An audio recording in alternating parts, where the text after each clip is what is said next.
And let's take a look at this story. Real estate billionaire and former Los Angeles Dodgers owner Frank McCourt is making a bid for TikTok. McCourt, an outspoken critic of the internet and founder of Project Liberty, said in a statement that he's working with the investment bank Guggenheim Securities to raise what would be an estimated $100 billion for what he calls the people's bid for the app. Now, McCourt said the goal of his version of TikTok would be, quote, one that allows people to reclaim agency over their digital identities and data by proposing to migrate the platform to a new digital open source protocol, end quote.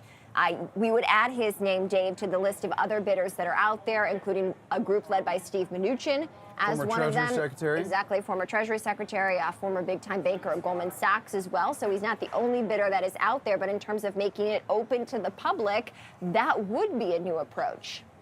Not going to happen. Frank McCourt's a brilliant guy. He managed to buy the Dodgers essentially on debt and turn around and make hundreds of millions of dollars. The Chinese are not going to sell TikTok.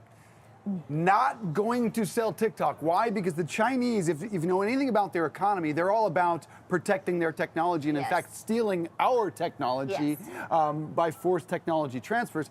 They're not going to give up the algorithm, and that's why they're not going to sell this. The Chinese government, I don't believe, will let them sell this app. I don't disagree with that, and I would point to two other things. One, most notably, since the TikTok debate that's been going on the Hill about whether or not it would be sold. Lawsuit, in fact. We saw Biden slap new tariffs on some cases of more than 100% on certain Chinese goods, and we're waiting for China's response. And then on top of that, to your point, they want to protect what they have. Look at how the pandemic played out, right? The U.S. pumped in all this sort of stimulus to get people back out there, and the Chinese took a very inward approach, took it very slowly, step by step. Their economy, which is still the second biggest economy in the world, really fell behind because they didn't want to be profitable right away. They just, part of the culture, as I understand it, is that they're okay going very slow and making small gains over time.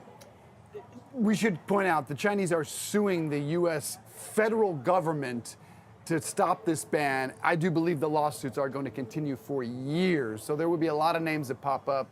Don't look for any conclusion anytime soon.